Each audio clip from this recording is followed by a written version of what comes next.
Hey guys, welcome to Eternal Engineer Solution. So in the video CSS tutorial continuation previous video CSS introduction, CSS syntax and selectors topic பத்தி பார்த்தோம். இந்த வீடியோல நம்ம என்ன topic பத்தி பார்க்க போறோம்னா types of CSS and comment நம்ம CSSல எப்படி யூஸ் பண்ணுவோம் அப்படிங்கறத பத்தி தான் பார்க்க போறோம். So let's get started into types of CSS and comments.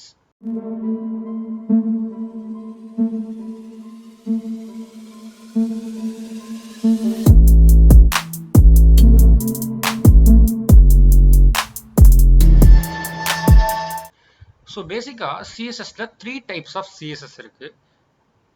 என்னென்னு பாத்தீங்கன்னா inline CSS, internal CSS and external CSS.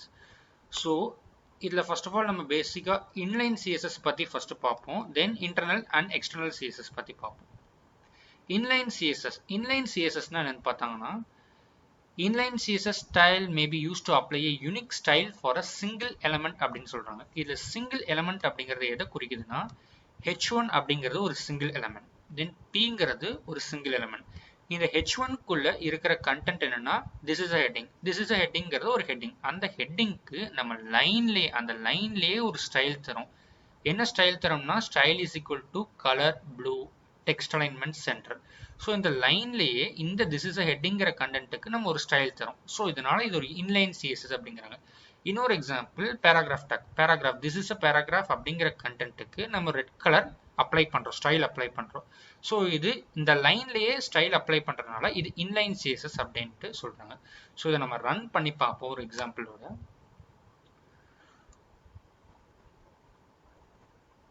So இங்க பாத்தீங்கன்னா h1 first of all basic doc type HTML body tag இதெல்லாம் நம்ம previous வீடியோல ஸ்டார்டிங்லயே பார்த்தது.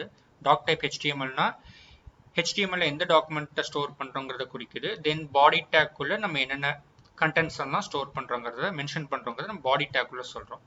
ஸோ இன்லைன் CSS பத்தி பார்ப்போம்.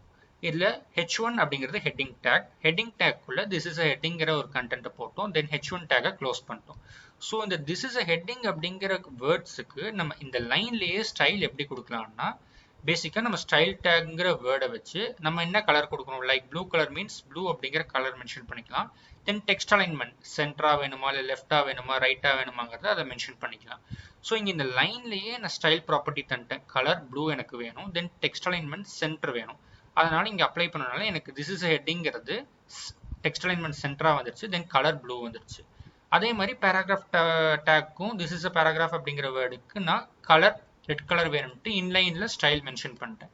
ஸோ இதுவே எனக்கு h1ல கலர் வந்து ரெட் வேணும்.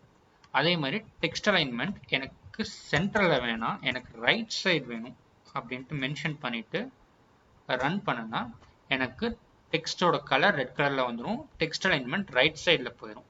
இதே எனக்கு லெஃப்ட் சைடில் வேணும்னா same text alignment equal to left அப்படின்னு மென்ஷன் பண்ணிட்டு பண்ணிக்கலாம். அதே மாதிரி பேராகிராஃப் டேக்கும் கலர் வந்து ரெட்டுக்கு பதிலாக ப்ளூ மென்ஷன் பண்ணணும்னா ப்ளூ மென்ஷன் பண்ணிக்கலாம். சேம் த வே எனக்கு டெக்ஸ்ட் அலைன்மெண்ட்டும் வேற இடத்துல வேணும்னா அதையும் மென்ஷன் பண்ணிக்கலாம். டெக்ஸ்ட் அலைன்மெண்ட் எனக்கு ரைட் சைடில் வேணும். ஸோ மென்ஷன் பண்ணிட்டு ரன் பண்ணனா எனக்கு கலர் ப்ளூவாக மாறிடும்.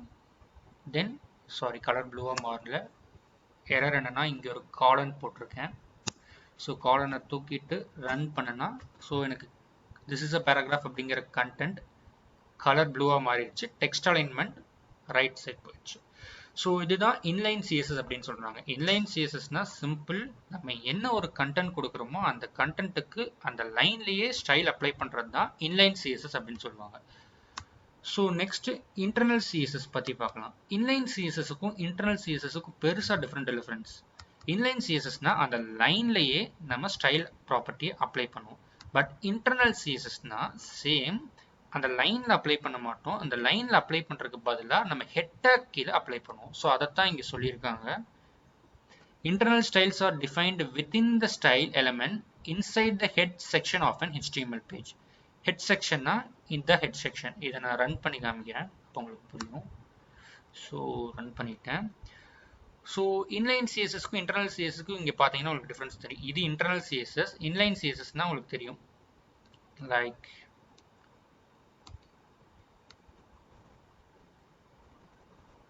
இன்லைன் சிஎஸ்எஸ்ல இந்த லைன்லயே நான் ஸ்டைல் அப்ளை பண்ணியிருப்பேன். இதே எனக்கு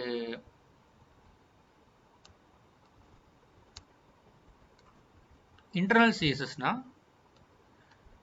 ஹெட் டேக் கீழே அப்ளை பண்ணியிருப்பேன். So this is a heading அப்படிங்கிற வேர்டுக்கு நான் ஹெட் டேக் கீழே ஸ்டைல் அப்படிங்கிற ப்ராப்பர்ட்டி போட்டு colour maroon, margin left 40 pixel. So இங்கே பார்த்தீங்கன்னா ப்ராப்பர்ட்டி அப்ளை ஆயிடுச்சு, இதோட ஸ்டைல் ப்ராப்பர்ட்டி அப்ளை ஆயிடுச்சு. திஸ் இஸ் அ ஹெட்டிங் அப்படிங்கிற வேர்டுக்கு கலர் மெரூன் கலர் ஆயிடுச்சு. அதே மாதிரி பிக்சல் வந்து 40 பிக்சல் ஆயிடுச்சு.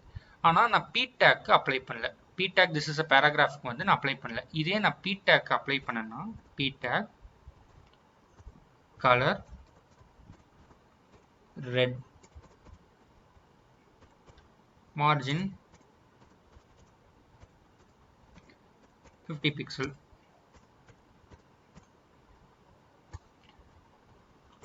then curly braces close பண்ணிக்கிறேன். இதை ரன் பண்ணனா ஸோ இப்போ பார்த்தீங்கன்னா தெரியும், திஸ் இஸ் அ பேராகிராஃப் அப்படிங்கிற பி டேக்கு ப்ராப்பர்ட்டி ஸ்டைல் ப்ராப்பர்ட்டி அப்ளை ஆயிடுச்சு. நான் இங்கே இன்டர்னலாக ஹெட் டேக் கீழே மென்ஷன் பண்ணியிருக்கேன், கலர் ரெட் ஆயிடுச்சு. அதே மாதிரி மார்ஜின் லெஃப்ட் பிக்சல் வந்து 50 பிக்சலாக அப்ளை ஆயிடுச்சு. ஸோ இதுதான் இன்லைன் சிஎஸ்எஸ்க்கும் இன்டர்னல் சிஎஸ்க்கும் இருக்கிற ஒரே டிஃப்ரென்ஸ். இன்லைன் சிஎஸ்எஸ்னா இந்த லைன்லேயே நீங்கள் ஸ்டைல் அப்ளை பண்ணுவீங்க. திஸ் இஸ் அ ஹெட்டிங் அப்படிங்கிற லைன்லேயே ஸ்டைல் அப்ளை பண்ணுவீங்க. இதே இன்டர்னல்னா ஹெட் டேக் கீழே ஸ்டைல் அப்படிங்கிற வேர்டு கீழே H1 அப்படிங்கிற ப்ராப்பர்ட்டிக்கு இங்கே ஸ்டைல் அப்ளை பண்ணியிருப்பீங்க. அதே மாதிரி பேராகிராஃப் அப்படிங்கிற ப்ராப்பர்ட்டிக்கு இங்கே ஸ்டைல் அப்ளை பண்ணியிருப்பீங்க. இங்கே பாடி டேக் கீழே பேக்ரவுண்ட் கலர் வந்து ஜென்ரலாக பேக்ரவுண்ட் கலர் வந்து உங்களுக்கு என்ன கலரில் வேணுமோ அதை அப்ளை பண்ணிக்கலாம். இதே நான் ப்ளூவாக வேணும்னா அப்ளை பண்ணிட்டு ரன் பண்ணேன்னா எனக்கு பேக்ரவுண்ட் கலர் சேஞ்ச் ஆகிடும். பேக்ரவுண்ட் கலர் ப்ளூ ஆயிடுச்சு. ஸோ இதுதான் inline CSS and internal CSS இருக்கிற டிஃப்ரென்ஸ். தென் நம்ம எக்ஸ்டர்னல் சிஎஸ்எஸ் பற்றி பார்ப்போம். ஸோ பேசிக்காக inline CSS and internal CSS தான் நம்ம சின்ன சின்ன லைக் வெப்பேஜஸ்க்கெல்லாம் யூஸ் பண்ணுவோம். லைக் பெரிய பெரிய வெப்பேஜஸ்க்கு பேசிக்காக நம்ம எக்ஸ்டர்னல் சிஎஸ்எஸ் தான் யூஸ் பண்ணுவோம். எக்ஸ்டர்னல் சிஎஸ்எஸ் எப்படி அப்ளை பண்ணுறதுங்கிறத நம்ம பார்ப்போம். ஸோ எக்ஸ்டர்னல் சிஎஸ்எஸ்னா என்னன்னு பார்த்தீங்கன்னா inline CSS and internal CSS மாதிரி அந்த கோட்லேயே நம்ம ப்ராப்பர்ட்டிஸ் அப்ளை பண்ண மாட்டோம். An external style sheet can be written in any text editor and must be saved with the .css extension. And the external .css file should not contain any HTML tags.